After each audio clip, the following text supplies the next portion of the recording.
되었죠. 오케이. 자, 사사기. 어쨌든 남아주셔서 너무 감사합니다. 제 생각보다 너무 많이 남아주셨네요. 몇 년이요? 350년? 그죠? 예. 우상 숭배, 그죠? 예. 우상 숭배. 요거 마이크 좀 조금만 올려주실래요? 유튜브 들어갔더니 소리가 작아. 그러니까 요거를 좀 처음부터 조금 올리면 유튜브도 잘 들릴 것 같아. 오, 감사합니다. 하나님이 압제를 당하게 하시죠, 이방 민족에게. 그러면 부르짖죠, 그죠? 예. 하나님이 불쌍하셔서 어떻게? 이거 진정한 부르짖음 아닌데도 불구하고 알면서도 은혜를 베푸시죠. 동기가 올바르지 않는데도 불구하고 은혜를 베푸시죠.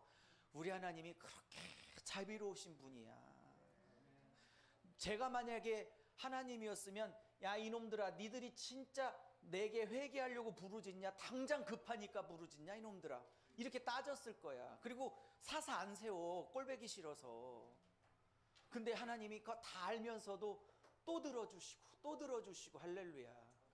이걸 깨달은 사도 바울이 나의 나 된 것은 하나님의 은혜구나. 나의 공로로 되어진 것이 하나도 없구나. 여러분, 저와 여러분 이 자리에 있는 거 전부 다 하나님의 은혜입니다. 하나님이 봐주신 은혜, 하나님이 참아주신 은혜, 하나님이 용서하신 은혜. 할렐루야. 하나님이 봐주시고 참아주셔서 여기 있는 거예요. 그걸 믿으십니까? 자, 그래서 하나님이 사사들을 세우시고, 그죠? 예, 구원하시죠. 그러면 또 타락하죠. 이게 총 7번 반복됩니다. 몇 번이요? 7번. 그래서 우리는 오전에 온니엘로 시작해서 누구로 끝나? 삼손으로 끝나는 12명의 사사를 공부를 했어요. 자, 요까지가 사사기고, 오전에. 자, 오전에 공부할 때 민족을 구원한 대단한 분들이라는 개념으로 사사기를 봐야 돼요? 아니면 저렇게 자격이 없는 분들을 하나님은 들어서 사용하시네 라는 개념으로 봐야 될까? 저는 2번이 맞다고 생각해요. 왜냐? 저도 여러분도 대단한 사람들 아니거든. 부족하고 연약하는데 이분들을 보면 이분들도 쓰셨으니 나도 쓰시겠다. 할렐루야. 할렐루야. 할렐루야. 예. 이게 안 믿어지면 강사 유서경을 봐요. 그러면 자신감이 생기지 않아? 못 알아들으신 건가? 아, 저 인간도 하는데 나도 할 수 있지, 이런 생각 막 들지 않아요? 자, 룻기입니다. 룻기. 자, 저는 오전에도 살짝 말했지만 성경의 순서를 짠 이 사람들 안에 역사하신 성령이 너무 대단하다고 생각해. 어떻게 사사기와 룻기를 이렇게 붙여놨는지 진짜 대단해. 와, 여긴 뭐예요? 여기는 사사기는 뭐예요? 본백성, 본백성이죠. 혹은 아내라고 할게요. 본백성이자 아내인 이스라엘 백성이 누구를 버려? 하나님을 버렸다가 주제죠. 그죠? 그리고 자기의 소견에 옳은 대로 살았다가 주제야. 제가 2달 전에, 오늘 아침에는 깜빡했는데 2달 전에 이런 얘기 드렸어요. 사사기의 마지막 장 마지막 절이 사사기 350년을 잘 나타내고 있다고. 혹시 애우시는 분 계시나요? 사사기 21장 25절 제일 마지막 장 마지막 절인데 뭐라고 나와요? 예, 21장 25절. 예. 그때 사사기 때 350년간 왕이 없으므로, 왕이 있어요 없어요? 있어. 보이지 않지만 하나님이 신명기법으로 다스리고 계시죠. 말씀으로 다스리고 계시죠. 그죠? 근데 왕이 없다는 건 진짜 없어서 없는 거야. 말씀으로 다스리는 하나님을 왕으로 인정하기 싫어서 거부했다는 뜻이야. 몇 번? 그죠? 그러면 왕을 제꼈으면 이 공속으로 놔두고 싶어. 누가 여기에 앉고 싶어. 그러면 그 다음 말은 누가 앉았다, 그 왕의 자리에 앉았다란 말이 나와야겠죠. 이스라엘의 왕이 없으므로 그 뭐라 그래? 자기 소견, 자기 생각, 자기 뜻대로 행하였다, 이렇게 나오죠. 그럼 왕이신 하나님을 제껴버리고 누구를 왕삼은 시대야? 그죠? 자기를 왕삼은 시대. 그러면 이거를 디모데후서 3장 1절부터 쭉 6절까지 보면 말세 예수님이 재림하기 직전 말세에 이런 증상들이 있을 거라고 얘기하면서 제일 처음에 말하는 게 뭐예요? 제일 처음에 말하는 게 사람들이 자기를 사랑하며 이렇게 나오죠. 그죠? 그러면 사사기 350년을 디모데후서가 정확하게 요약하고 있죠. 자기를 사랑한 시대. 하나님이 아니라 누구를 사랑한 시대? 자기를 사랑한 시대.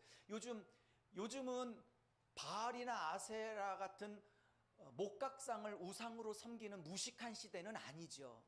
요즘의 우상은 눈에 보이지 않는 거죠. 그 중에 최고의 우상은 뭐겠어요? 어떤 분은 돈이 우상이라고 하는데 저는 그렇게 생각하지 않아요. 진짜 우상은 자기를 실현하기 위해서 돈이 수단으로 필요해서 돈을 꿈꾸는 거지. 그죠? 예. 그래서 디모데후서 3장 1절부터 보면 자기를 사랑하고 그 다음에 돈을 사랑하고 이렇게 연결돼서 나오잖아. 자기 사랑의 실현 도구가 돈이기 때문에 돈을 추구하는 거지. 그죠? 그죠? 이렇게 신구약이 같은 얘기를 하고 있다. 그러므로 주님께서 나를 따라오려거든 가장 먼저 뭐 해야 된대? 자기를 부인하고. 예수님이 마태복음, 마가복음, 누가복음, 사복음서에서 진짜 내 제자가 되려면 자기를 부인하고, 예수님도 자기 부인의 복음을 가르쳤다 이 말입니다. 근데 주영강교회는 워낙 말씀 잘 가르치는 교회라고 제가 알고 있기 때문에 잘 가르치시겠지만 한국교회가 자기 부인의 복음을 가르치는가? 자기 십자가 좁은 길을 걸어가라고 가르치는가? 그게 의문이라는 거죠. 52주 내내 위로 설교, 축복 설교. 저도 세종에 있는데 세종에서 넘버원 그냥 하루에 일주일에 그냥 몇십 명씩 그냥 저절로 온대. 저절로. 근데 거기서 다니시다가 저희 교회 온 권사님이 계시는데 거기서 오래 다니다가 저희 교회로 오셨는데 왜 오셨냐고 그랬더니 그렇게 오래 있었어도 52주 내내 맨날 복설교, 위로 설교 딱 두 가지밖에 안 한대. 근데 도저히 못 듣겠어서 나왔다고 그러더라고. 근데 그냥 수십 명씩 그냥 저절로 온대. 전도 안 해도 그냥 저절로 온대. 워낙 시스템이 잘 돼 있으니까. 특별히 세종은 젊은 세대들이 많아서 애들 영어 프로그램이 잘 된 대형 교회를 굉장히 선호해요. 그래서 대형 교회를 찾는 그 율이 가장 많은 도시가 세종이 넘버원이라고 그러더라고. 상가교회는 망하지만 않아도 잘하는. 그러니까 저희 같은 상가교회가 유지된다는 건 기적이죠. 저희도 많이 부흥하고 있거든요. 근데 저희는 그냥 오전에 들으셨지만 저는 원색적인 복음을 전하거든요. 그걸 듣고 아멘하고 이렇게 살아보겠습니다라고 결단한 분들이 한 30-40명 모여 있는 거예요. 저희 교회는 제가 전하는 복음에 맞습니다. 이게 복음이 맞습니다. 왕을 교체해야 됩니다. 나를 십자가에서 못 박아 부인해야 됩니다. 십자가 좁은 길 가야 합니다. 신부의 삶을 추구해야 됩니다. 천국과 지옥을 준비해야 됩니다.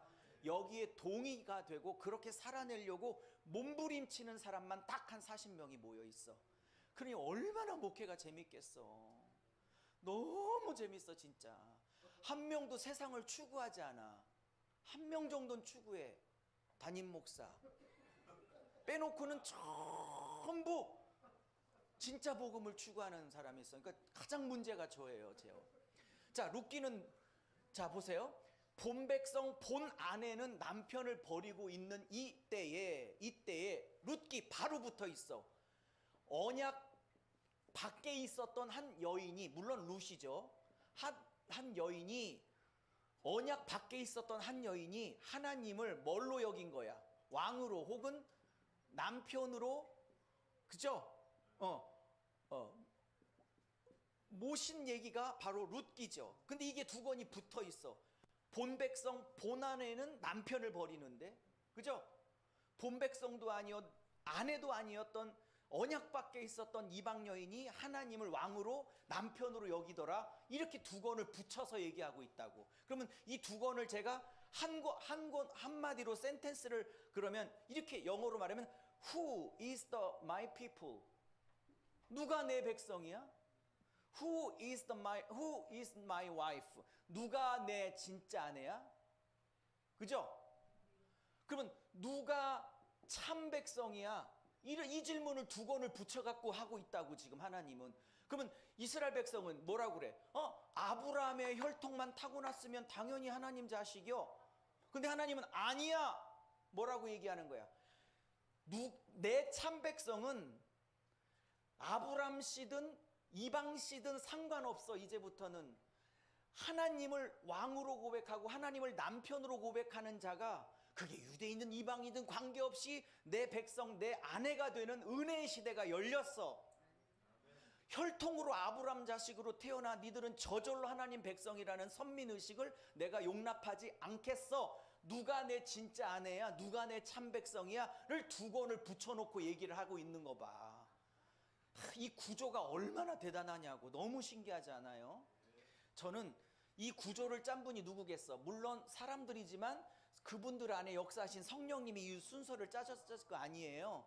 저는 하나님은 아버지라 좋고 예수님은 십자가 지셔서 너무 좋고 저는 성령님을 너무 좋아해요. 왜? 방언 주고 예언해서가 아니라 진리를 밝히고 진리를 깨닫게 하시고 말씀을 깨닫게 하시는 성령님이 너무 좋아. 진리의 성령이 너무 좋아. 은사의 성령보다. 물론 같은 분이지만. 자, 이제 루시.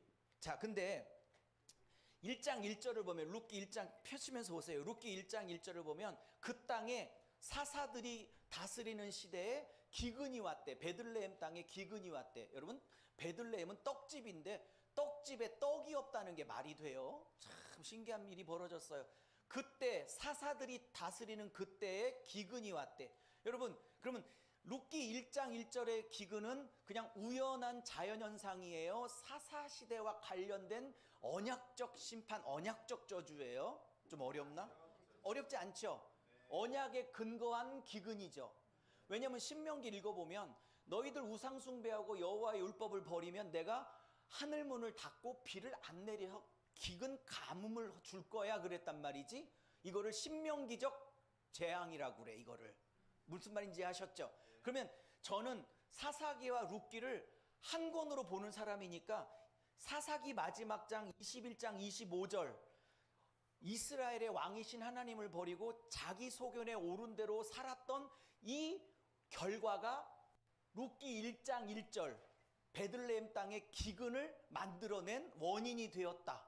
그러니까 사사기 마지막 장 마지막 절과 룻기 1장 1절은 정확하게 연결되고 있는 거다. 오케이?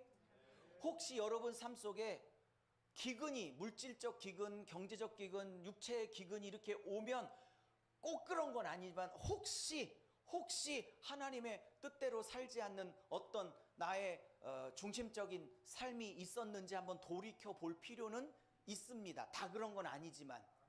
이해하셨죠? 자, 그런데 이제 여기에 누가 나와요? 남편인 엘리멜렉인가요?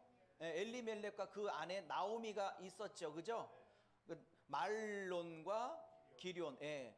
이렇게 두 아들이 있었는데, 아니 베들레헴 땅에 기근이 들면 기근이 들면 지금 모압 땅으로 이방 땅으로 피해 도망가야 돼? 아니면 빨리 엎어져서 회개해야 돼? 내 인생에 문제가 생기면 엎어져서 회개해야 돼? 인간적으로 방법을 찾아야 돼? 그죠? 회개해야 되는 거죠? 회개할 생각을 안 하고 모압 땅으로 살 길을 찾아가서 하나님이 기뻐하지 않는 땅. 여러분, 아무리 기근이 들고 힘들어도 하나님의 백성은 하나님이 원하시는 곳에 살아야 되는 거예요. 아무리 힘들어도. 할렐루야. 아무리 힘들어도 기도해야 될 사람은 기도의 자리에 있어야 되는 거고, 아무리 힘들어도 예배의 자리에 있어야 되는 거고, 아무리 힘들어도 말씀의 자리에 있어야 되는 거라고요. 그럼 버티다 보면 하나님께서 해결을 주셔. 근데 장소를 옮긴다고 되냐고. 그랬더니 어떻게? 엘리멜렉 남편 죽었죠? 큰아들 둘째 아들 다 죽었죠. 그죠? 그러면 누구만 남았어? 자기하고 며느리 오르바하고 룻이라는 과부가 지금 몇 명 생겼어? 3명이 생겼죠. 그래서 나오미가 이제 돌아오죠. 고향으로. 그러면서 막 나오미가 돌아오니까 뭐라고 그래? 나오미 온다 그렇게 얘기하니까 나를 나오미라고 부르지 말래. 뭐라고 부르래? 원래 나오미는 기쁨이란 뜻인데 자기를 뭐라고 부르래? 슬픔, 쓰디쓴 인생 이렇게 부르라고 하는 거죠. 왜? 남편 죽고 며느리 아들 다 죽었으니까. 그렇지만 돌아오려고 하는 게 귀한 거죠. 근데 룻이 돌아오려고 할 때, 어머니 따라오려고 할 때 어머니가 만류하죠. 돌아오지 말라고, 그냥 넌 여기 살라고. 그때 룻이 어머니에게 했던 고백이 있어. 뭐라고? 어머니의 백성이 나의 백성이며, 그 다음 말, 어머니의 하나님이 나의 하나님. 그러니까 룻이 시어머니가 불쌍해서 쫓아온 거야, 아니면 그런 것도 있지만 사실은 신앙 고백으로 개종을 한 거야. 그렇죠? 네, 룻이 신앙 고백을 해. 하나님을 왕으로 그러니까 금오스 신, 모압의 신 금오스 신을 버리고 이스라엘 하나님 여호와로 개종을 했다고. 이방인이. 예. 이거 보세요. 본 백성은 하나님을 버리는데 이방인이 구원을 얻어. 본 백성은 복음을 거부하는데 이방인은 복음을 받고 있네. 로마서를 읽으면 로마서 9장, 본 백성은 예수 그리스도의 복음을 버리는데 이방인은 예수 그리스도의 복음을 받아들이죠. 로마서 9장, 10장, 11장의 구조랑 완전히 닮아 있는 거지. 무슨 말인지 이해하셨습니까? 네, 조금 깊이 말씀을 드렸어요. 신앙 고백으로 돌아오죠. 그랬더니 돌아왔더니 보리추수, 이게 자세하게 하면 안 되는데, 돌아왔더니 보리추수식이었더라 이렇게 말해. 그러면 보리추수는 보통 3월에 하는 거거든요. 밀추수는 5월에 하는 거고, 보리추수는 6월절과 관계되어 있고, 밀추수는 오순절과 관계되어 있는 거예요. 어쨌든 6월절 보리추수 때 돌아왔단 말이죠. 내가 회개하기로 결단했더니, 내가 하나님 앞에 돌아오기로 결단했더니 하나님이 룻과 시어머니 나오미의 먹을 것을 미리 준비하고 있어. 왜냐하면 신명기법에 부자들이 자기의 논밭을 이렇게 추수할 때 동서남북 네 귀퉁이는 베지 못하게 만들었죠. 나그네 고와 과부들이 그냥 죄책감 없이 먹게 할 수 있게 하기 위하여. 그러니까 저는 여기서 원리를 봐요. 내가 하나님 앞에 돌아오기로 결단하면, 내가 하나님 앞에 다시 제대로 살아보겠다고 결단하면, 그 다음은 멋있는 얘기인데, 내가 하나님 앞에 돌아오고 회개하고 바로 서겠다고 하나님 앞에 돌아오기로 결단하면, 그 다음의 회복은 하나님이 이미 준비하고 계셨더라 인 거지. 너만 돌아오기만 해. 회복은 내가 이미 준비했어. 할렐루야. 그래서 회복을 하나님이 준비하셨죠. 그리고 2장 3절에 우연히 베들레헴에 그 많은 밭 중에 누구 밭을 들어가? 아니, 보아스 밭밖에 없었겠어? 많은 주인들이 있었겠어? 많은 다른 남자 주인들이 있었을 텐데 해필이면 보아스 밭에 들어간 것을 2장 3절에 뭐라고 그래? 우연이라고 그러죠.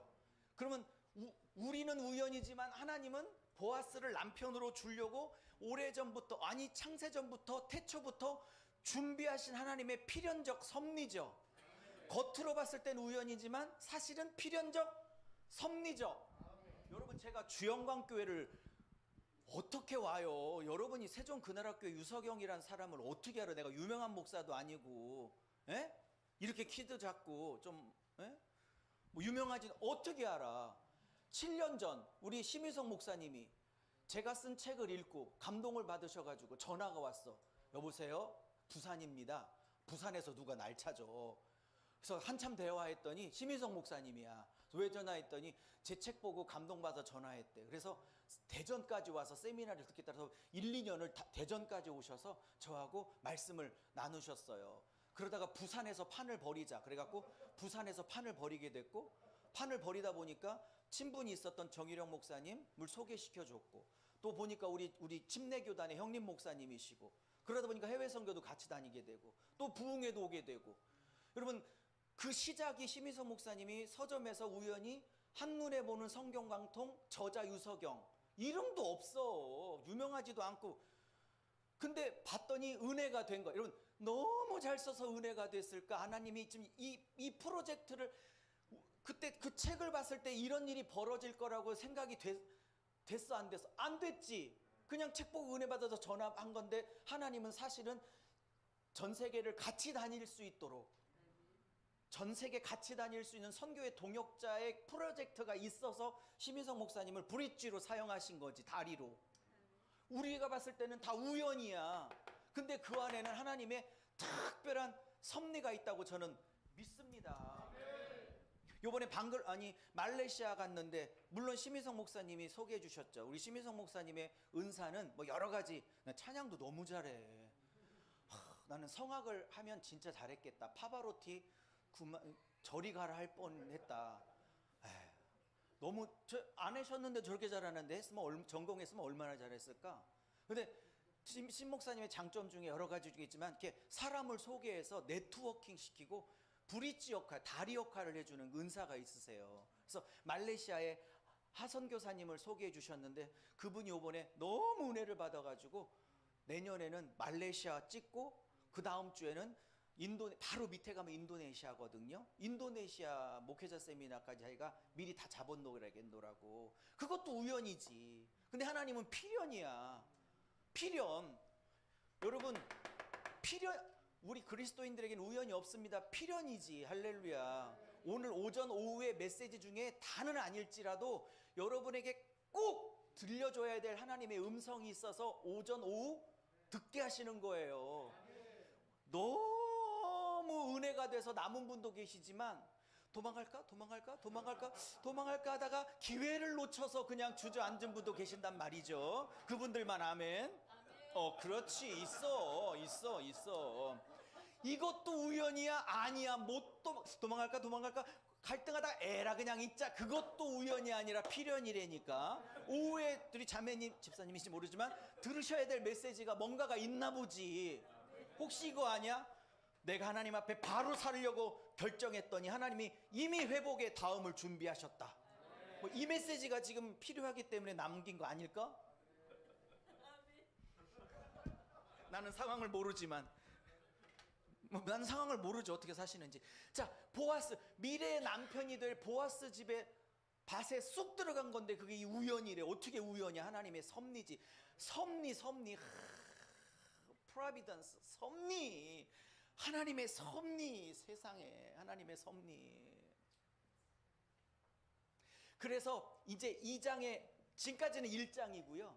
룻기도 한번 1장부터 쫙 한번 진짜 재밌어.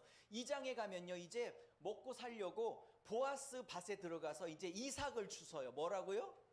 이삭 줍기를 해. 근데 이 보아스라는 분이 조금 나이가 많았던 것 같아요. 그리고 이방 여인 룻이 개종을 해서 시어머니를 섬기려고 고국을 버리고 왔다는 소식을 듣고 관심이 많았던 것 같아.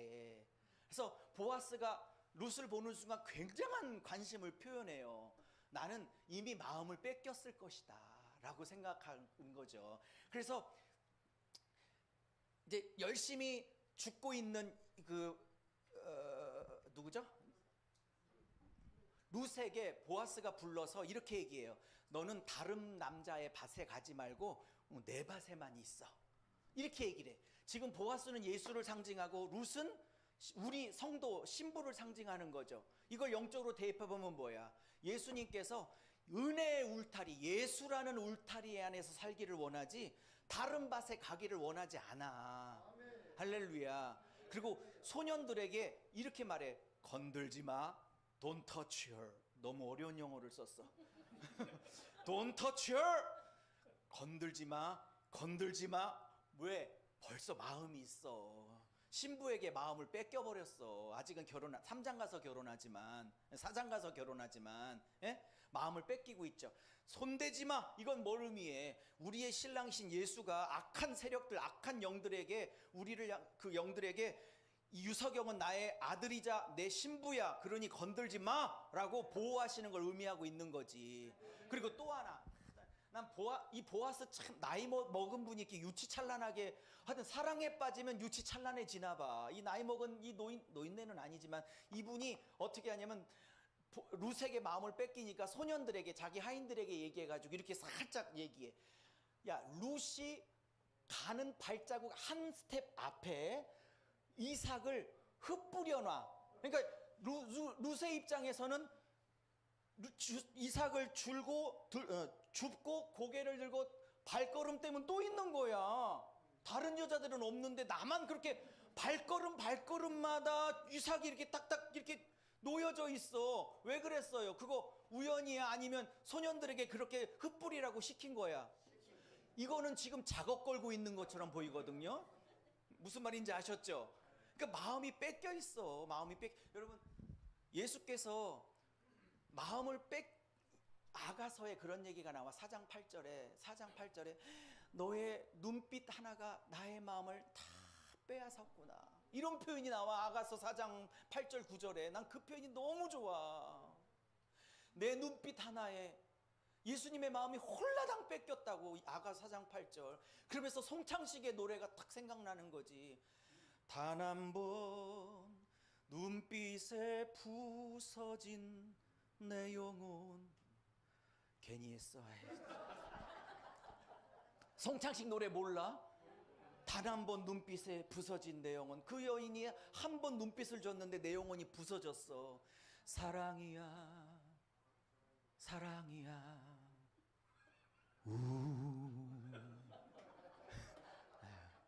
내 오전에 이렇게 하고 싶었는데 너무 컨디션이 안 좋았어. 오전에 조금 낫네요. 어쨌든 그래서 이렇게 그래서 내가 뭘 발견했냐면, 그러니까 한 걸음 떼면 이삭이 있고 또 한 걸음 떼면 이삭이 있고 또 한 걸음 떼면 이삭이 있어. 그걸 보면서 그렇구나. 내 한 걸음 한 걸음을 인도하시는 그 한 걸음의 은혜 있잖아요. 그 한 걸음 스텝 바이 스텝 그때 알맞게 쏟아 흩뿌려 주시는 그 은혜로 내가 사는 거구나. 할렐루야. 하루하루의 은혜로 내가 사는 거구나. 어제 은혜 있었다고 오늘 은혜 없으면 돼요? 어제 은혜는 어제고 오늘을 살 은혜는 또 오늘 은혜가 부어져야지. 할렐루야. 그렇죠? 자, 그래서 2장의 신부는 이삭을 구해. 근데 이제 3장에 딱 들어가잖아요. 3장에 이제 신혼 첫날 밤을 하는데 4장에 결혼하고 이렇게 부부 관계는 3장에서 먼저 이렇게 하게 되는데, 이 3장의 신부는 뭘 구하냐? 이삭을 더 이상 구하지 않아. 3장의 신부는 뭘 구하냐면 보아스 그 자체를 구해. 왜냐면 시어머니 나오미가, 야, 아무리 봐도 저기 보아스가 너에게 마음이 있는 것 같아. 그리고 조금 전문적인 용어지만 보아스는 우리의 운명을 바꿔줄, 우리의 지금 빚을 갚아줄 의무가 있는 고엘 중에 하나야. 고엘이라는 히브리어는 뭐냐면 대신 갚아주는 사람을 고엘이라고 그래. 빚을 갚아주거나 땅을 되찾아주거나 아니면 아들을 낳아주거나 원수를 대신 갚아주거나. 그러면 고엘 제도는 죽은 형님이 죽었는데 고엘 제도가 있으니까 동생이 형수를 취해서 형수의 일생을 또 책임져주는, 아들을 낳게 해주는 그런 것이 다 고엘 제도야. 그러니까 룻기에 나오는 고엘 제도는 우리의 고엘이 되시는, 우리를 대신 책임져 주시는 예수님을 상징하려고 고엘 제도가 있는 거지. 예? 무슨 말인지 아세요? 우리에게 생명을 낳아주시고 우리의 원수를 대신 갚아주시고 빼앗긴 하나님 나라를, 기업을 다시 되찾게 하시는, 영생을 되찾아 주시는 우리의 진정한 고엘이신 예수님 얘기하려고 히브리 문화에 고엘 제도가 있는 거지. 근데 이분이 고엘의 의무가 있어. 친척 관계야. 그러니까 3장에서는 너 이제 보아스가 밤에 자고 있으면 그 이불을 살짝 들어서 발밑에 들어가. 이거 이제 청혼을 하라는 사인이야. 그래서 룻이 목욕을 깨끗하게 해요. 그리고 기름을 바르고 향수를 바르고 싹 들어가. 그러니까 이걸 영적으로 풀어내면 몸을 깨끗이 씻었다는 건 예수의 피로 씻은 거고, 기름을 발랐다는 건 성령의 기름 부으심을 받았다는 거고, 그죠? 예. 그래서 쑥 들어가. 근데 보아스 입장에선 자고 있는데 발밑에서 어떤 여인이 그 향기로운 향기를 품으며 쑥 이쁜 여인이 들어오는데 보니까 룻이야. 자기가 평소에 작업 걸고 있었던. 그러니까 그러면서 뭐라 그러냐면 이렇게 말하죠. 룻이 당신의 날개로 나를 덮으소서. 이거는 이렇게 부부로 받아달라는, 부부 관계를 해도 되냐는 완곡한 표현이라고 해요. 히브리 사람들에게 당신의 날개로 나를 덮으소서. 부부로 맞아달라는 뜻이야. 그랬더니 평소에 마음을 뺏겼는데 발로 걷어찼을까 아니면 받아줬을까? 받아줬지. 그리고 결혼을 사장에 하는 거야. 이해하셨죠? 그러면 뭘 얘기하는 거냐면 좀 수준 높은 얘기를 해볼게요. 이장의 신부 즉 룻은 보아스에게 관심이 없어. 뭐에 관심이 있어? 보아스가 흩뿌려주는 뭐에 관심이 있어? 이삭에 관심이 있어. 그러다가 성숙했어. 그러다 보니까 3장의 신부 룻은 신랑이 주는 복에 관심이 있어? 아니면 신랑 자체를 원해? 그러면 2장의 신부에서 3장의 신부로 와야 된다는 게 하나님의 지금 성경의 요구인 거죠? 무슨 말인지 알아요? 제가 많이는 뭐 못 가봤어도 이렇게 부흥회를 다니거나 이렇게 목회자도 주로 마찬가지예요. 목회자들도 하나님이 주시는 이삭을 구하는 목회자가 있고 아주 소수지만 그냥 예수님 혹은 하나님 그 자체를 구하는 목회자도 있더라고. 소수야 소수. 근데 진짜 신부는 진짜 신부는 뭐 3장의 신부가 진짜 신부지. 근데 신앙은 3장부터 못해. 2장부터 시작되는 게 맞아. 처음에는 예수님이 주시는 선물에 관심이 있어서 시작하지만 그게 연륜이 깊어지고 말씀을 깨닫고 복음을 깨닫고 깊어지면 이제는 뭘로 와야 돼? 3장의 신부로 와야 돼.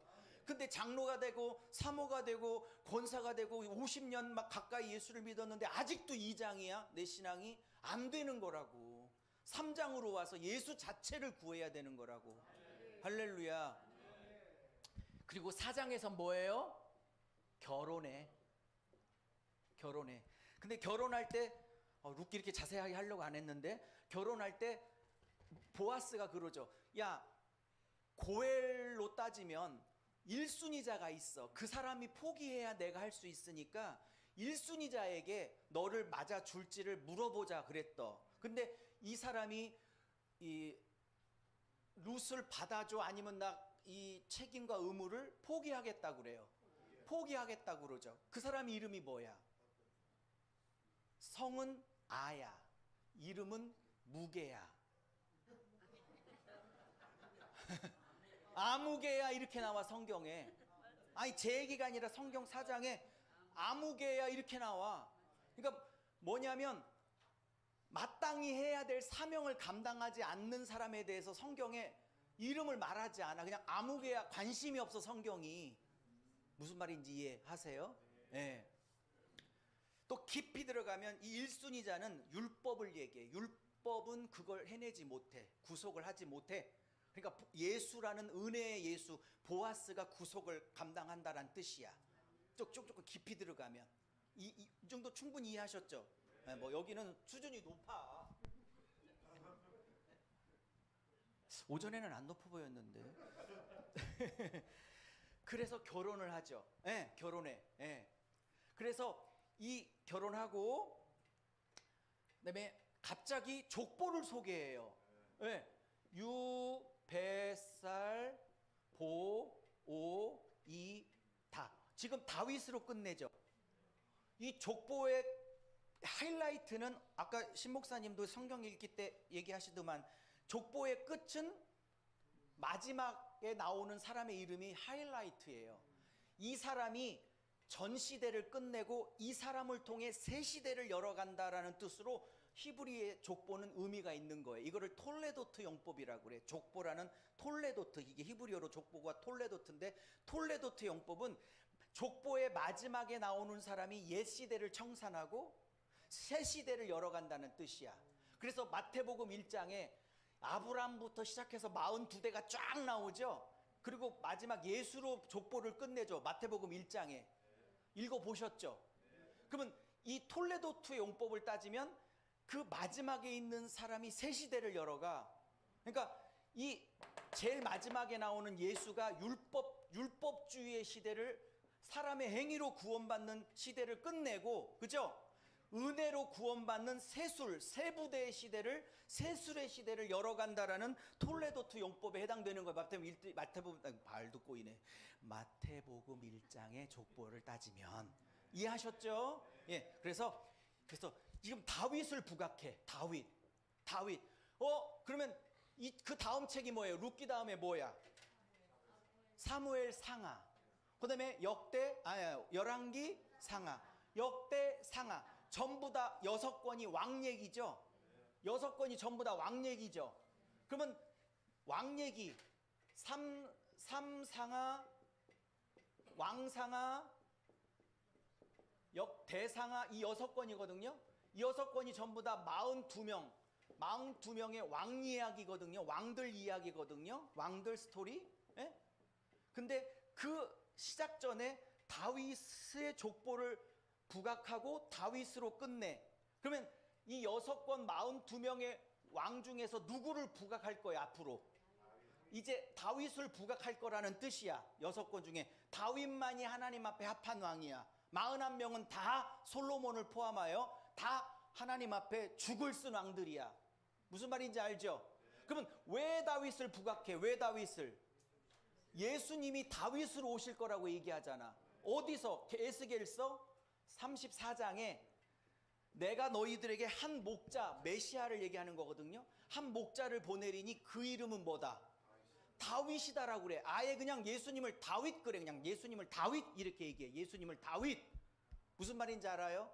그러면 사무엘 상하에서 이 6권에서 왕상하 대상하까지 42명을 얘기하는데 다윗만이 유일한 하나님의 합한 왕이라고 얘기한 것은 이제 마태복음에서 영적 다윗, 영적 목자로 오실 다윗, 진정한 다윗인 예수를 이제 부각하려고, 그죠? 구약의 다윗을 부각하려고 하는 거야. 이제 예수에게 초점을 더 맞추고 있는 거야. 그러면 창세기 3장 15절에 여자의 후손이 예수 그리스도잖아요.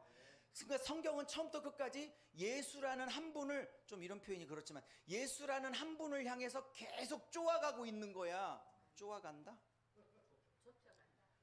네, 계속 포커스를 계속 예수로 맞추고 있는 거야. 이런 얘기 저런 얘기를 또 계속 예수로. 할렐루야. 그리고 그 예수의 신부인 저와 여러분을 위해서. 아멘. 자, 이거 외우는 방법 제가 늘 어디 가서나 얘기를 해주는데, 이거 유뱃살 보이다. 이거 유는 뭐예요? 다 베레스. 살은요 살몬. 여기는 보아스. 여기는 오벳. 이세, 다윗의 아버지 이세. 그 다음에 다윗. 유뱃살 보이다. 이게 뭐야? 유석영 목사 뱃살 보이다. 이렇게 외우라고 그래. 제가 얘기했나? 응. 유뱃살, 유석영 목사 뱃살 보이다. 네. 이렇게 외우셔요. 네. 많이 빼고 있어요 그래도. 자, 그 다음에 삼상. 자, 삼상 가도 되겠죠? 물 한 잔 마시고. 그래도 빨리빨리 해가지고.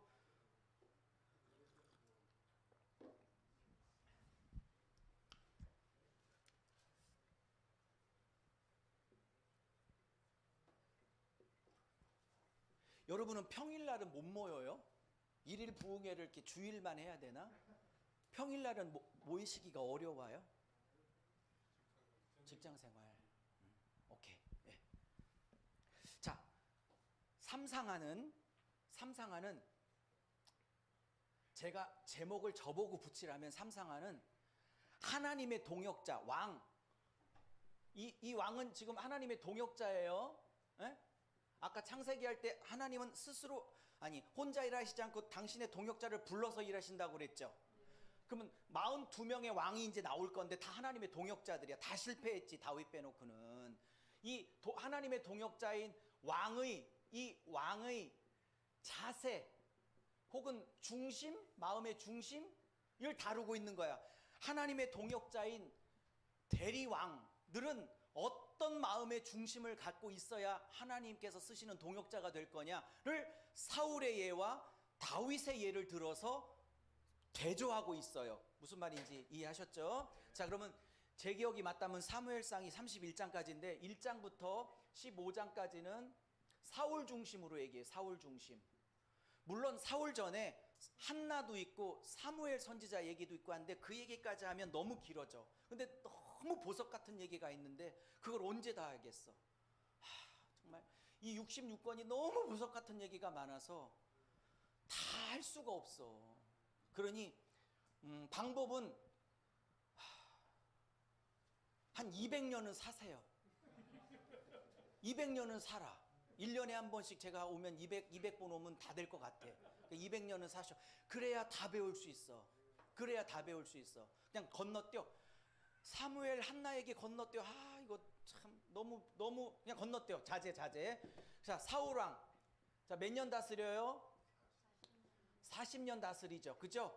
여러분, 사울왕이 처음부터 교만했어요. 처음엔 겸손하다가 나중에 교만해서 타락해서 몇 번?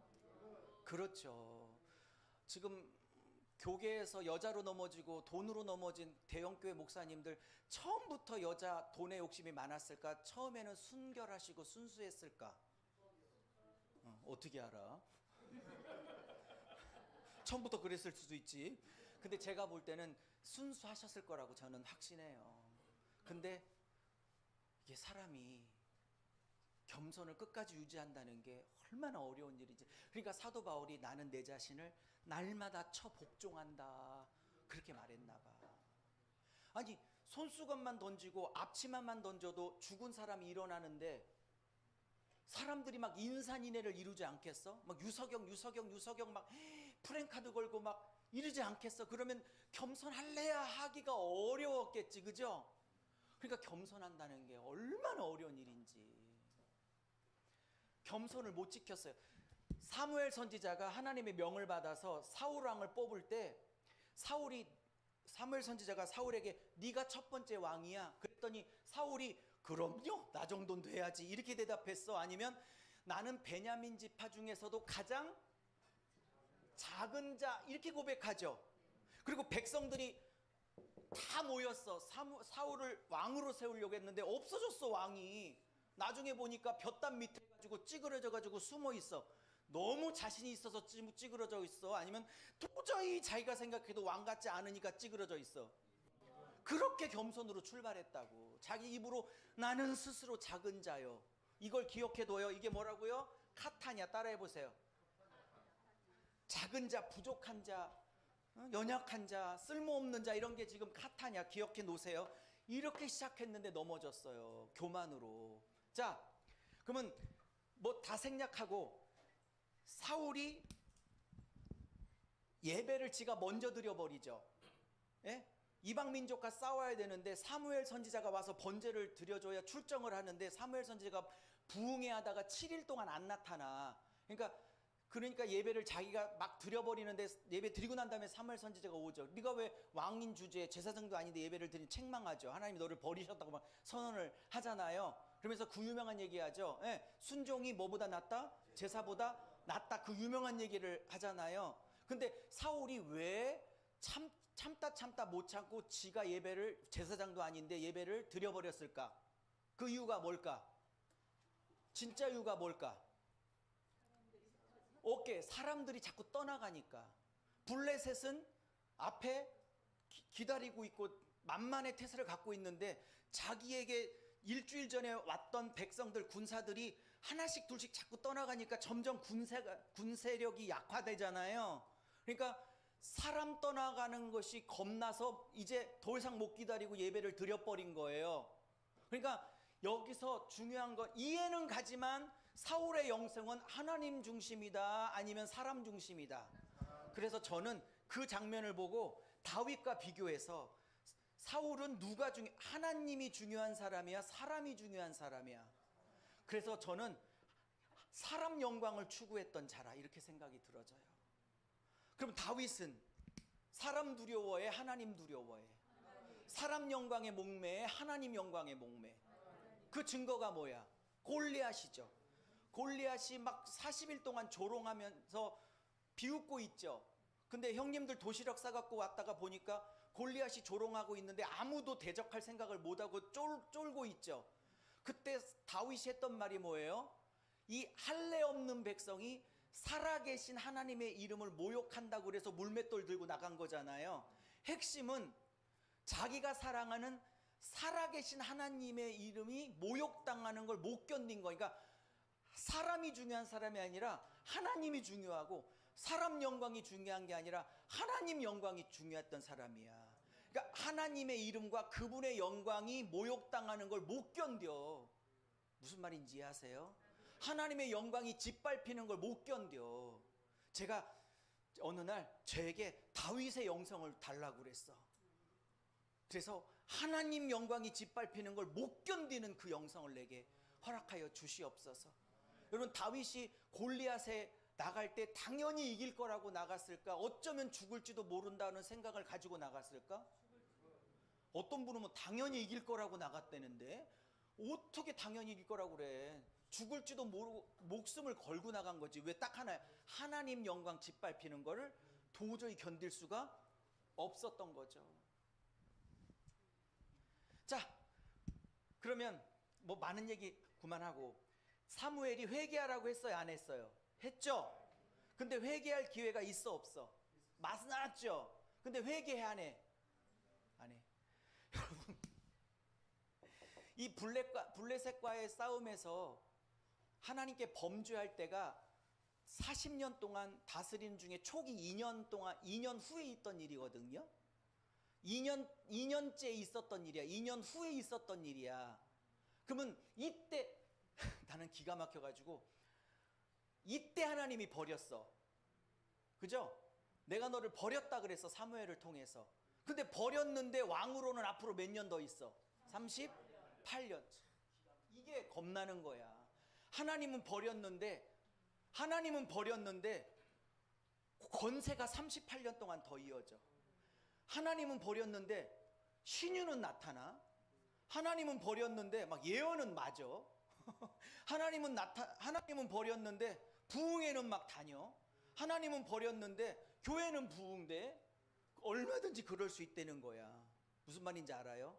두 번째, 버렸다고 그래놓고 38년을 기다리셨지. 여기서 또 하나, 나는 회개하기를 기다렸다고 생각해.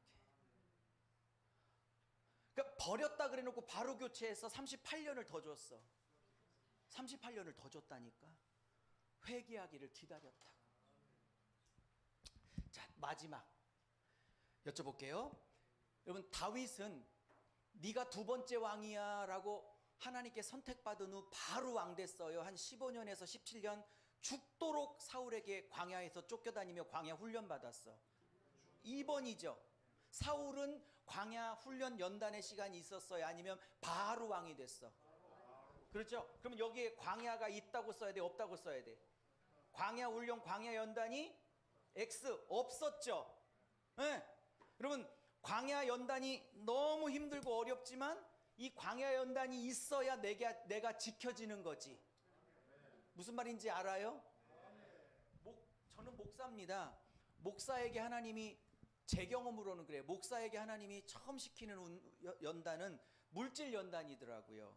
개척해가지고 아무도 안 오고, 월세는 그놈의 월세는 왜 이렇게 빨리 와? 30일이 막 하루처럼 와. 성도는 1명, 2명밖에 없는데. 개척 초기에 15년, 16년, 지금은 뭐 월세 걱정 안 하고 있지만, 사례비는 뭐 그만두고, 제가 그래서 알바하면서 개척을 했어요. 개척하고 알바하고 개척하고, 한 5년을 알바를 했어. 처음에 개척한 다음에 사례비가 안 나오니까. 무슨 말인지 알죠? 그 물질 연단도 꽤 있었죠. 근데 그런 건 괜찮아. 사례비 안 나오고 뭐 월세 못 내고 이런 것보다도 목사들에게 시키는 진짜 힘든 훈련은 사람 연단이야. 목사들이 못 견뎌하는 건 좀 사례비 안 나오고 이번 달 월세 안 나오고 그것도 힘들지만, 목사들에게 제일 힘든 중에 뭔지 아세요? 믿었던 사람 이뻐하고 마음 열어준 그 사람 배반하고 떠나는 거. 막 꼭지가 돌아. 제가 머리가 여기가 좀 많이 폈죠? 그때 빠졌어. 진짜로. 제가 머리가 굉장히 숱이 많았어요. 이렇게 하면 막 흔들려. 죄송해요. 그만큼 많았었는데 많이 폈죠. 근데 지금은 좀 낫어. 약도 먹고. 누가 강남의 어떤 의사가 저에게 6,000모를 2천만 원짜리 6,000모를 공짜로 심어줬어. 이게 6,000모가 들어간 머리야. 그러니까 6,000모가 안 심어졌을 때 유튜브를 보잖아요. 5년 전, 6년 전 유튜브 보잖아요. 막 하나님의 영광의 임재가 이렇게 여기 있다가 번쩍번쩍해. 너무 빠져가지고. 근데 누가 연결해서 2천만 원 수술을 공짜로 해줘서 6천모를 심어줬어. 은혜죠, 은혜. 근데 이 언제 빠졌냐면 월세 못 내고 사례비 안 나오고 이런 때 빠진 게 아니라 내가 너무너무 사랑하고 내 모든 걸 보여서 마음을 털어놨던 그 성도들이 나를 배신하고 욕하고 뭐 나는 그게 신천지 같아. 아무래도 어쨌든 작정하고 교회를 분영시키는 걸 보니까 어쨌든 뭐 확인할 길은 없지만 사람 연단만큼 목사에게 힘든 게 없어요. 그것도 그러니까 목사님들은 제 마음을 알 거야. 사랑한 순서대로 떠나. 그래서 우리 사모가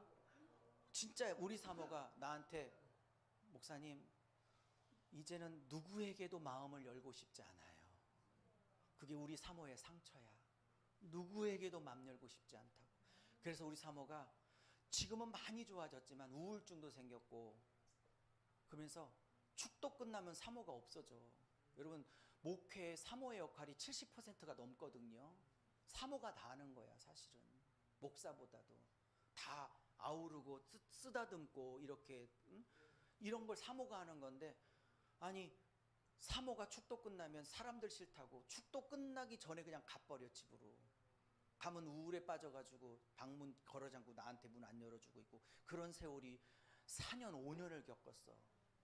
미치지 나. 왜? 상처받아가지고. 그때 목회 그만하자고 그렇게 나를 쫄라댔어. 근데 지금은 완전히 회복돼가지고요. 자기가 불러다가 밥도 해먹이고 막 요즘은 원래 본 모습이 나타나. 너무 활발한 사람인데 요즘 너무 막 활발해져 갖고 성도들이 감당이 안 돼가지고 좀 자제하라고 막 그러고 있는. 이제는 막 열어 마음을 상처받을지라도. 근데 최근이야. 그러니 목회는 힘들지 집에 들어오면 사모는 그렇게 있지. 나는 막 애는 친구 여자애를 패서 학폭위에 불려가서 나는 또 막 그거 내가 가해자의 부모가 돼서 또 그 부모에게 막 머리를 숙여 사과하고 앉았지. 목회는 그렇지 집사랑 그렇지 애는 그렇지. 나는 그때 사람이 이래서 자살하는구나 싶더라고. 그때 그걸 어떻게 이겼냐? 말씀 가지고 이겼어. 말씀 붙들고 이겼어. 그래서 시편 119편에 고난 중에 주의 말씀이 없었으면 나는 이 고난 중에 멸망하였으리라 이런 표현이 있는데 그게 딱 와닿더라고. 말씀으로 이겼어. 말씀. 근데 이 사울은 그걸 견딜 훈련받을 광야 연단이 없어. 그러니 여러분 그게 사람 연단이든 물질 연단이든 질병이든 그래도 어렵다. 저도 자식 키우고 있거든요. 뭐 인생 선배님들이 많지만 연단 훈련 아무리 힘들어도 자식 속삭이는 게 제일 힘들더라고요. 자식이 삐뚤어져 나가는 거게 제일 힘들더라고. 사랑하는 성도 배신한 것도 힘들었는데 자식은요 또 다른 문제더라고. 또 무슨 말인지 아시죠? 자식이 잘못돼 나가니까 막 어떻게 할 줄을 모르겠더라고. 자식 연단은 진짜. 그래서 제가 웃으면서 얘기하고 있지만 저 단독 목회 16년, 전도사 생활 5년, 하여튼 23년째 하면서 웃고 얘기하지만 별 연단 다 겪었어요. 그냥 이런 얘기하는 거 아니에요. 제가 괜히 키가 안 큰 줄 아세요. 자, 그 다음에 이제 사울이고요. 다윗 얘기를 할게요. 다윗 얘기. 자, 다윗 얘기는요 16장부터 31장까지예요. 자, 다윗은 물론 40년 다스렸어요. 자, 짧게 할게요. 다윗이 왕으로 선택받은 지가 학자들마다 차이 나는데 어떤 학자는 13가지도 보는 학자가 있고 어떤 학자는 17가지 보는데 저는 15으로 할게요. 중간쯤. 중3 나이에 하나님 마음에 쏙 들은 거야. 여러분 중3이 하나님 마음을 흔들었다니까. 중3이 하나님 마음을 흔들었어. 야, 그러니까 사울을 버리고 난 다음에 하나님이 사무엘에게 이러죠. 그만 슬퍼해. 언제까지 슬퍼할 거야? 두 번째 왕을 뽑아. 어디로 가요? 야, 베들레헴에 이새라는 사람의 아들 중에 한 명이야. 갔어. 그래서 이만저만해서 왔다 그랬더니 아들을 쫙 7명을 세워. 7명을 세웠어. 첫 번째 아들 엘리압이 너무 잘생기고 키가 크니까 왕으로 기름 부으려고 했더니 하나님이 책망하죠. 사무엘에게. 너 왜 외모를 봐? 나 하나님은 중심을 봐. 그러니까 대선지자, 그렇게 영적으로 예민하고 깨끗했던 대선지자 사무엘 목사님도 인간이긴 인간인가 봐. 눈에 보이는 사람이 왕감으로 보이는 걸 보니까. 근데 하나님은 겉으로만 번지르르 하고 키만 컸지 잘생기기만 했지 이 마음에 하나님을 향한 사랑도 없고 하나님의 영광을 향한 거룩한 질투도 없는 사람이야. 그 안에 하나님이 없어. 그러니 하나님이 이 엘리압을 왕으로 세울 수가 없는 거지. 그러니까 사람 보기에 좋은 왕, 그러니까 사람 보기에 좋은 교회, 사람 보기에 좋은 건물, 사람 보기에 좋은 목사가 있고 하나님 보시기에 좋은 목사가 따로 있는 거라니까. 난 주영광 교회는 하나님 보시기에 좋은 교회라고 믿습니다. 하나님 보시기에 좋은 목회자라고 믿고요. 둘째 아들 아니래. 셋째 아들 7명을 다 세운 아무도 아니래. 여러분 이 집 중에 한 명이 분명히 두 번째 왕이라고 그랬는데 이새가 다 보여준 7 아들이 아무도 아니야. 하나님이 아니래. 그러면 뭐야? 하나님이 거짓말한 거야? 그래서 분명히 이 집이라고 그랬는데 다른 아들 없냐고 이렇게 물었을 때 잘 들어요. 그때 이새가 막내 하나가 남았는데 이건 걸리적거리는 건 제 표현인데 걸리적거려서 그냥 양치러 그냥 보냈대. 자, 왜 보냈을까? 1번 아무리 막내라도 왕감처럼 보일 구석이 한 번 조금이라도 있었으면 내보냈을까 안 내보냈을까? 근데 아무리 막내라도 내 친아들이라도 아무리 생각해도 왕으로 보일 수 있는 구석이 1도 없으니까 가능성 제로니까 그냥 양치로 보낸 거죠. 의붓아버지야 친아빠야. 그래서 시편에서 다윗이 이것에 대한 상처를 뭐라고 표현하냐면 부모도 나를 버렸으나 하나님은 나를 버리지 아니하실 것이 이렇게 나오는 거야. 시편에. 그때 상처가 있는 거야. 그때 상처가. 그때 막내 하나 있어요. 이렇게 대답해 아빠 이새가. 그때 단어가 뭔지 아세요? 카탄이야. 제가 아까 사울할 때 작은 자 카탄 기억해 놓으라고 그랬죠. 같은 단어야. 사울이 왕으로 뽑혔을 때 나는 너무 부족해요. 너무 작은 자예요. 그게 카탄이거든. 근데 다윗을 향해서 친아빠가 했던 얘기가 카탄이야. 우리말로는 막내로 번역됐지만 실제 히브리어에서는 부족한 자, 쓸모없는 자, 자격 없는 자, 지극히 작은 자로 훨씬 더 많이 쓰이는 단어야. 그러니 내가 원문에 맞게 번역해 볼게요. 아니 아들 하나 또 없어요. 이 집 아들 중에 하나랬는데 예 있긴 있어요. 카탄 하나 있어요. 즉 예 있어요. 별 볼 일 없는 거 하나 있어요. 이렇게 대답한 거야. 막내가 아니고. 히브리 원문으로는. 제가 어느 기도원에서 설교해 달라고 갔는데 그래서 제가 그날 꽤 많이 모였더라고요. 그래서 탁 불핀을 화이트보드를 들고 본문을 읽고 난 다음에 여기다가 카탄의 하나님이 당신의 하나님 이렇게 딱 썼어. 그랬더니 사람들이 막 카탄? 처음 들어보지. 연탄도 아니고 뭔 카탄의 하나님이 막 너무 궁금해하는 거야. 그래서 30분 쫙 설명했지. 하나님은 카탄의 하나님이기를 기뻐하신다고. 내가 부족하고 내가 쓸모없고 내가 아무것도 아닌데도 불구하고 그런 카탄들을 들어 사용하시기를 기뻐하신 하나님. 세상 눈으로는 내가 카탄스러워 보여도 이해해요? 별 볼 일 없어. 그러니까 요게 별 볼 일 없다란 뜻이거든. 카탄이. 그 별 볼 일 없는 사람을 당신의 오른손에 들어서 당신의 영광을 스스로 드러내시는 게 성경이라니까. 그러면 이 앞에 있는 유성경도 카탄인 거지. 카탄인 자를 들어 사용하시는 거지. 정 목사님도 카탄이고 여러분도 다 카탄이지. 다 모든 인생은 하나님 앞에 카탄이지. 근데 그 카탄들을 들어 사용하시는 거지. 할렐루야. 그래서 뭐 그 다음에 골리앗 이긴 얘기 뭐 다 하는데 그만 얘기해. 물맷돌 얘기도 할 얘기 많은데 오늘 에스더까지 해야 되니까 그만 얘기하고 다 절제. 요즘 하나님이 저에게 절제 기름 부음을 부으셔서 많이 절제하고 있어요. 옛날에는 하나도 절제 안 했어. 하나라도 더 가르쳐 주려고 생각나는 모든 걸 다 얘기해 줬어. 그러니 얘기가 좀 중구난방으로 빠진 것도 있는데 이제는 욕심내지 말자. 많은 걸 가르친다고 되는 게 아니라 하나라도 좀 정확하게 가르쳐 주고 가자. 그래서 절제를 하죠. 자, 그러면 이분은 골리앗 싸움에 봤을 때 사람 영광을 구하는 자야, 하나님 영광 때문에 못 견디는 자야. 사울하고 대비가 되죠. 그죠?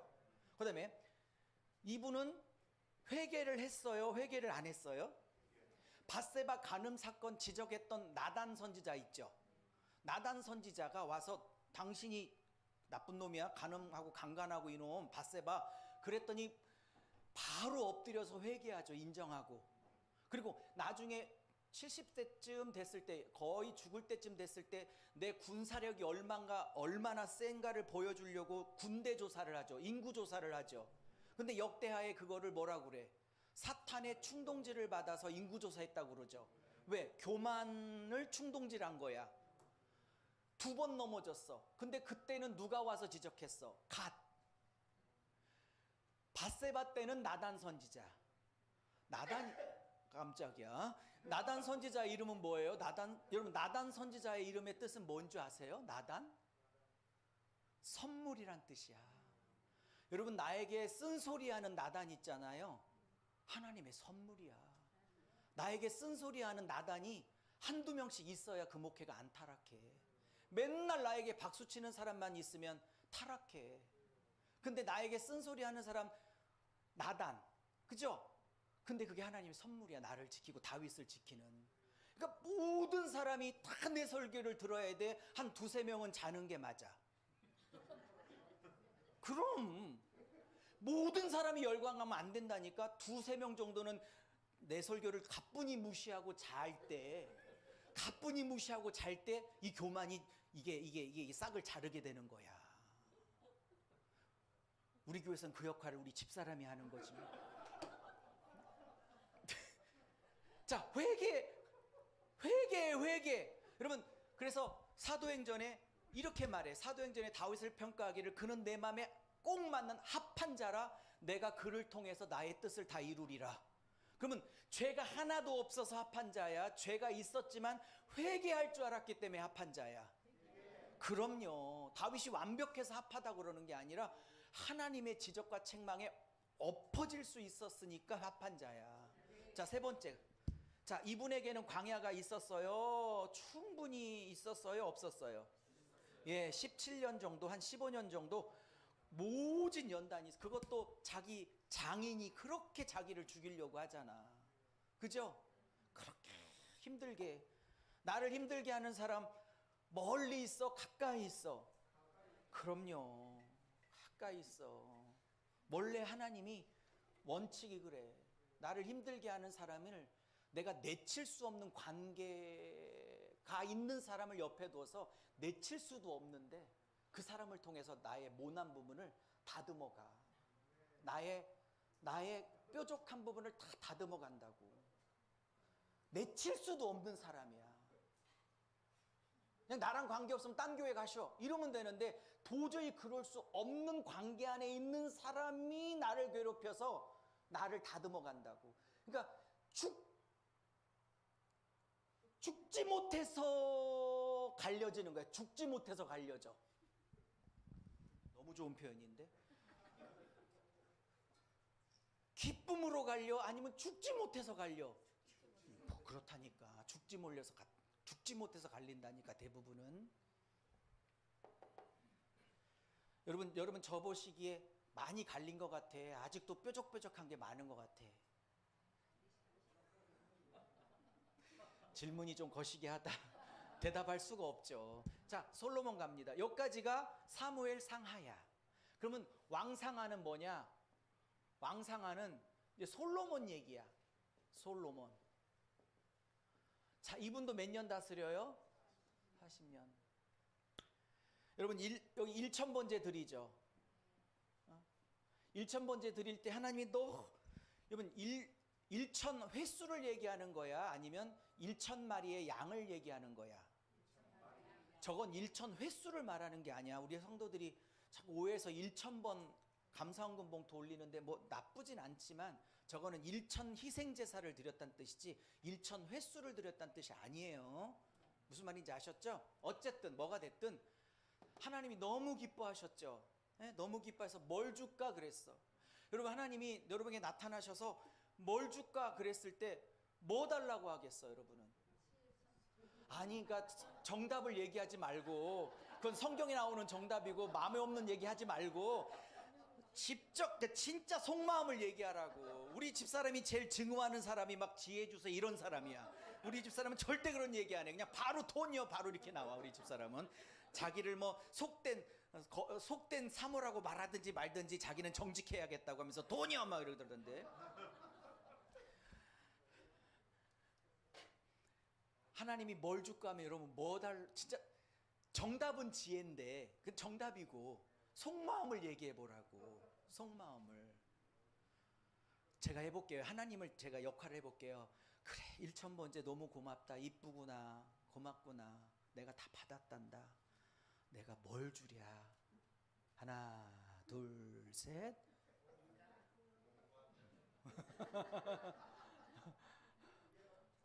뭘 주랴. 요즘은 우리 집사람은 막 집 사고 싶어서 어쩔 줄 모르니까 아파트 한 25평짜리 집이라도 한 칸이요 이렇게 얘기할 것 같아. 분명히 요즘 꽂혀 있어서. 유목사는 뭘 달라고 할까? 뭘 이걸 주세요. 여러분 뭘 달라고 할까? 솔로몬은 뭐 달라? 옛날 성경은 지혜. 근데 그건 원문에 보면 그게 아니야. 원문은 뭘 줄까 했을 때 쉐마 레브를 주세요 이렇게 대답했어요. 쉐마 레브. 쉐마는 듣는, 레브는 마음을 주세요. 이걸 지혜로 번역한 건데 왜 이렇게 번역했나 모르겠어. 듣는 마음을 주세요. 왜 이걸 구하냐 그랬더니 내가 재판을 해야 되는데 A하고 B하고 소송을 나한테 걸어왔는데 내가 판결을 해야 되는데 하나님의 뜻이 무언지, A의 억울함은 무언지, B라는 사람의 억울함은 무언지 공평하게 재판할 수 있는 지혜, 듣는 마음을 주세요.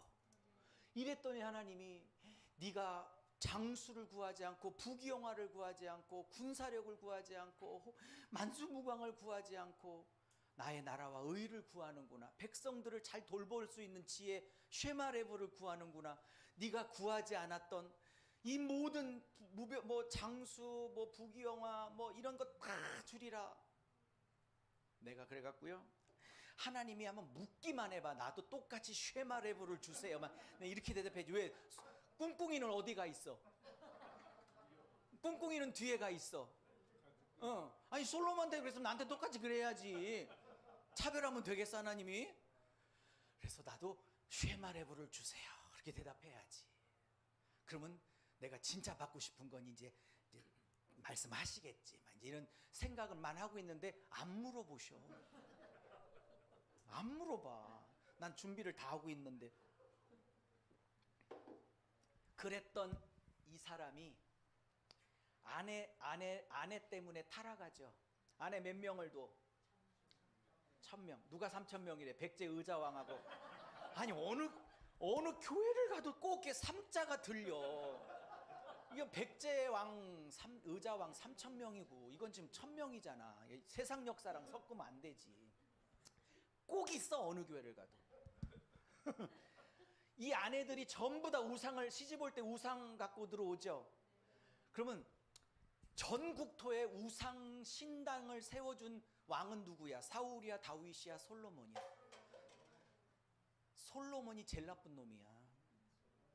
그 뒤에도 나쁜 놈들 많은데 공식적으로 아내들의 우상을 신전을 세워준 왕이 솔로몬. 심지어는 예루살렘 성전, 그러니까 예루살렘에 있는 성전 맞은편 감람산에 아예 우상 신전을 지어준 적도 있으니까. 솔로몬 생전에. 그러니까 이스라엘 백성의 타락의 주범은 솔로몬이다 이렇게 여겨져요. 근데 고민이 하나 있어. 성경을 연구하는 자로서 열왕기 상하를 보면 혹은 역대상하를 보면 솔로몬이 이 우상숭배와 이 하나님을 속상하게 했던 이것을 회개했다는 기록이 없어. 근데 전도서는 또 솔로몬이 썼대. 근데 헛되고 모든 게 헛되도다, 하나님만 경외해야 된다 이러고 죽죠. 그래서 어떤 학자는 열왕기상하 역대상하에서 솔로몬이 회개한 경험이 없기 때문에 그는 끝까지 회개 안 했다고 주장하는 학자도 있고, 비록 역대상하 열왕기상하에서 회개했단 말이 없지만 전도서를 그가 쓴 게 확실하다면 마지막 때 헛된 걸 추구한 걸 회개하고 반성하면서 전도서를 썼다면 회개한 것으로 봐야 되지 않냐라고 보는 학자들도 있고, 네, 저는 그냥 회개했다고 보는 게 좋지 않겠나라고 생각합니다. 네? 네. 물론 천국 가봐야겠지, 솔로몬이 있는지 없는지는.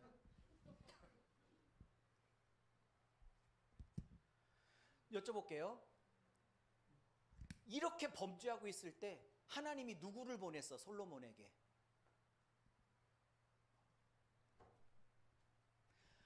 여러분은 진짜 성경을 너무 잘 알아. 대답 안 하잖아. 아무도 안 보냈어. 그래서 여러분이 진짜 똑똑한 거야. 물론 몰라서 대답을 안 했지만 내가 여러분을 칭찬해 주는 거야. 알고 대답을 안 했다고 믿고 칭찬을 해주는 거야. 아무도 안 보냈어. 왜? 하나님이 직접 2번을 나타나셨어. 왜냐면 사람 보내도 안 들을 것 같으니까 당신이 2번 나타났어. 사울과 다윗은 사람을 보냈어, 선지자들을. 근데 솔로몬은 당신이 2번 나타나서 실제로 이렇게 하지면 안 된다고. 근데도 안 고쳤어, 죽을 때까지. 근데 전도서 보면 고친 것 같아요. 어쨌든 자, 그럼 정리해봐요. 자, 여기도 하나님 영광 구했어, 자기 영광 추구했어? 자기 영광 추구했어. 성전을 짓는 건 7년 걸렸고 자기 왕궁 짓는 건 몇 년 걸렸어? 13년. 더블이야, 더블. 저는 그래서 하나님 집 짓는 것보다 지 집 짓는데 더블을 걸렸다는 건 뭐를 의미하냐? 라는 생각도 해보는 거지. 이해하셨죠? 네. 자, 2번째, 회개했어요, 안 했어요? 안 했어. 안 했다고 봐. 일단 왕상하에서는 세모로 할게요. 세모로 확실히 몰라. 그 다음에 3번, 제일 중요한 거, 광야 연단 있었어요, 없었어요? 없었어. 그러면 지금 3사람을 비교했어요. 사울, 다윗, 솔로몬. 3개를 비교했어. 사람 영광이냐 하나님 영광이냐, 회개했냐 회개 안 했냐, 광야 연단이 있었냐 광야 연단이 없었냐, 이렇게 비교를 해서 이러면서 요까지 끝내요. 자, 그러면 이 왕상하에 대상하까지 있다고 칩시다. 대상하, 역대상하. 그럼 말할게요. 여러분 좀 쉽게요. 시간은 언제 끝나면 4시에 끝내겠습니다. 지금부터 10분 강의하고 10분 쉬었다가 50분 더 강의해서 4시는 끝내겠어요. 아, 3시에 끝내? 그런 표정인가? 아, 더 해달란 뜻이에요? 진짜? 나는 밤도 새. 밤샐 자신 있어요? 그럼 내가 신약까지 다 해줄게, 진짜.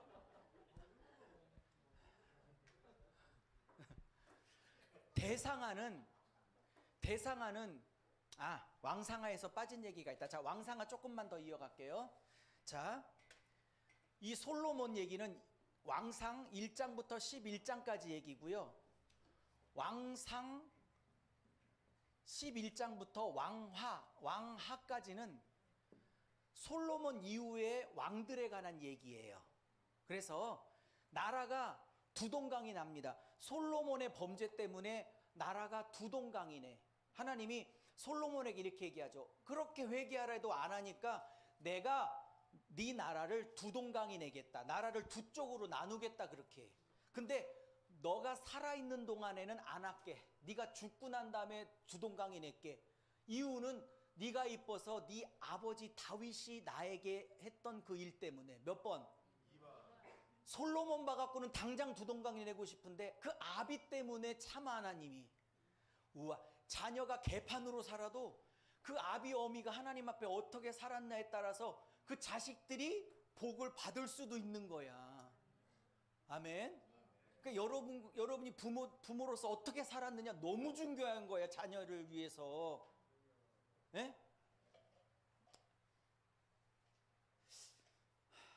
입신의 영이 임해가지고 이제는 어쩌지? 자, 솔로몬이 죽고 솔로몬 사후에 나라가 두 동강이 나죠.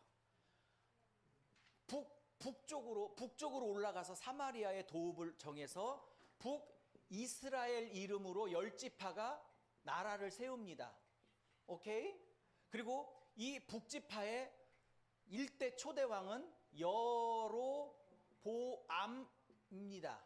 1세, 나중에 여로보암 2세가 있어서, 이 여로보암은 누구냐면 솔로몬의 부하였다가 솔로몬에게 반기를 들어서 북이스라엘의 1대 왕이 됩니다. 그리고 이게 1대 왕이고 쭉 가가지고 19대 왕, 19대 마지막 왕이 호세아 왕입니다. 뭐라고요? 호세아 왕. 호세아 선지자랑 같은 시대의 사람이야. 선지자 호세아가 있고 왕으로서의 호세아가 있는 거야. 같은 시대야, 공교롭게도. 예. 그 중에 또 이 중에 다 나쁜 놈들이지만 제가 7대로 기억하는데, 7대 아합 있죠. 아합. 그 마누라가 누구야? 예, 이세벨. 이세벨. 요 정도 유명한 왕이 있는 거죠. 악한 걸로 따지면 유명하다는 뜻이에요. 자, 그다음에 남쪽은 솔로몬의 아들이 이어받아 이름을 유다 지파, 남유다라는 이름으로 베냐민 지파와 함께 두 지파가 남유다를 왕국을 이어가, 두 왕국 체제로 흘러가기 시작합니다. 이해하셨죠? 네. 이게 900 BC 주전 931년쯤 되는 날입니다. 나라가. 그래서 솔로몬의 아들인 누구? 르호보암. 얘도 문제죠. 르호보암으로 일대가 시작돼서 쭉쭉 와가지고 마지막 왕인 시드기야. 시드기야가 20대 왕입니다. 바벨론에 끌려가기 전에 두 눈이 뽑혀서 바벨론으로 끌려가 처형당한 왕 있죠. 시드기야.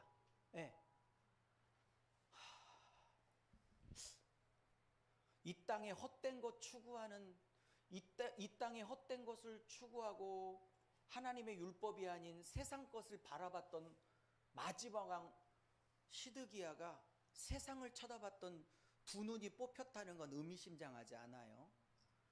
사사시대 때의 마지막 사사인 삼손도 두 눈이 뽑히죠. 세상을 바라봤죠. 여자의 음욕으로 평생을 망친 거. 여러분, 성경에 능력받았다는 사람 중에 최고의 능력을 받은 사람은 넘버원 누굴 것 같아요? 저는 삼손이라고 봐. 능력은 최고로 받았는데 그걸 능력이 능력되지 못하도록 한 건 뭐예요? 육신의 정욕을, 세상을 바라보는 음욕을 참지 못했죠. 두 눈이 뽑혔어. 시드기야도 두 눈이 뽑혔어. 이 세상 바라봤던 두 눈들이 뽑혀지는 거야. 세상을 바라봤던 두 눈들. 요 사이에 우시아도 있고요. 그죠? 여러 왕이 있죠. 그 중에 제일 유명한 왕, 이게 우시아는 10대고요. 16대 왕, 16대가 누구예요? 여기 16대 여기. 요시아 왕.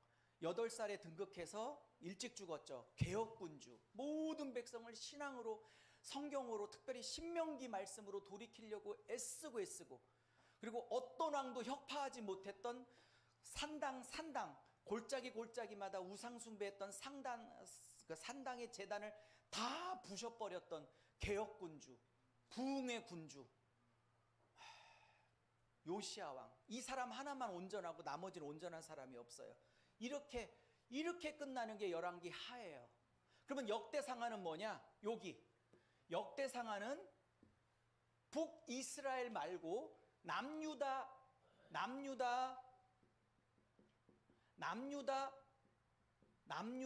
20명의 왕을 집중적으로 소개하는 책이 역대상하야. 북이스라엘 왕들은 얘기 안 해. 이해하셨죠? 요까지 해서 일단 열왕기화까지 끝냅시다. 그럼 그 다음 책이 뭐예요? 쉬었다가 할 수 있는 건 뭐야? 이제 에스더, 느헤미야, 에스더. 목사님하고 약속했던 이제 에스더까지 끝낼 수 있겠네요. 욥기 이런 거 하면 너무 재밌는데 시간이 될라나 모르겠어요. 자, 자, 따져봅시다. 사울, 다윗, 솔로몬 몇 명이야? 3명. 그죠? 그 다음에 북왕국왕 19명, 남왕국왕 20명 합치면 39명. 그죠? 그러면 앞에 3명, 뒤에 39명 합치면 다 총 몇 명? 42명의 왕 얘기가 사무엘상, 열왕기상하, 역대상하 6권이 되는 거지. 다윗 하나 빼놓고는 다 타락했다는 거야. 그래서 하나님 보시기에 이쁜 왕은 이렇게 얘기해요. 다윗의 길로 걸었으면 하나님 보시기에 이쁜 왕. vs 하나님 보시기에 꼴보기 싫은 왕은 누구야? 여기 여로보암. 왜냐면 여기에 바알 숭배, 바알 숭배했고 또 하나 뭐 있죠? 금송아지 숭배. 숭배. 북쪽의 일대왕이 돼서 이걸 했던 사람이죠. 여러분, 제가 오늘, 그러니까 2달 전 오늘 했던 강의에 엑기스만 하고 있는데 이 좀 세세한 내용이 궁금하신 분들은 인터넷에 유석영 목사라고 인터넷 서점에 치면, 가피풀을 치시든 인터넷을 치시든 유석영 목사 치시면 한눈에 보는 성경 관통 1이 딱 떠요. 창세기부터 에스더까지 한 500페이지로 이 모든 자세한 내용을 세세하게 다 실었어. 그리고 이 39명의 왕들의 장점과 단점을 다 세세히 다 기록해 놨어. 그 책에. 그 책을 구입하셔서 공부하셔요. 하지마. 그냥 내가 와서 가끔 해주고 말게. 바쁜데 뭐 거의 그냥 담임 목사님께 나중에 들어요. 그냥 하지마. 지금 여기까지 남아준 게 어디야. 자, 쉬기 전에 마지막 얘기할게요. 이 39명이 이쁜 왕이었다 그러면 다윗의 길로 걸었다 이렇게 말씀하시고, 마음에 안 들고 하나님이 그냥 심판할 수밖에 없었다 그러면 우상 숭배했던 여로보암 1세의 길을 걸었다. 요 두 길로 딱 나누어져. 이쁜 왕, 하나님이 싫어했던 왕. 그러면 이건 구약 얘기죠. 그죠? 그러면 신약엔 이걸 뭘 얘기해? 하나님이 어떤 길, 구약은 다윗의 길을 기뻐해. 싫어하는 건 여로보암의 길을 싫어하셔. 그죠? 이건 구약 얘기고, 신약에선 뭐를 얘기해? 좁은 길로 걸어갔으면 천국. 그죠? 여기에 넓은 길로 갔으면 지옥. 이렇게 용어가 바뀌는 거지, 신약 와가지고는. 그죠? 여러분, 힘들고 어려워도 좁은 길 가셔야 천국이지, 남들 많이 간다고 이 넓은 길 가면 지옥 가세요. 안 돼. 넓은 길 끝에는 예수님이 없어. 멸망만 있고 지옥만 있어요. 좁은 길 가야 돼. 어떤 분이 좁은 길이 뭐니? 자기 부인하고 회개하고 죄랑 싸우고 예수님의 재림을 준비하고, 할렐루야, 회개하고, 그다음에 정말 하나님을 사랑해서 봉사하고 천국의 상급을 준비하고 이 땅의 부귀영화를 추구하지 않고 주신 것 만족하고 살고 선교하고 예수가 간 좁은 길 따라가려고 하는 자들. 여러분, 영혼에 비하면 100년 짧아요. 이 100년을 어떻게 사느냐에 따라서 지옥이냐 천국이냐가 결정될 텐데, 100년 때문에 영원히 결정될 텐데, 이 짧은 100년 좁은 길로 가서 영생을 살아야지. 이 100년 힘들다고 넓은 길 가면 영원토록 지옥불에 시달려. 어떡할 거야? 다 천국에서 봐야 될 거 아니에요. 그럼요.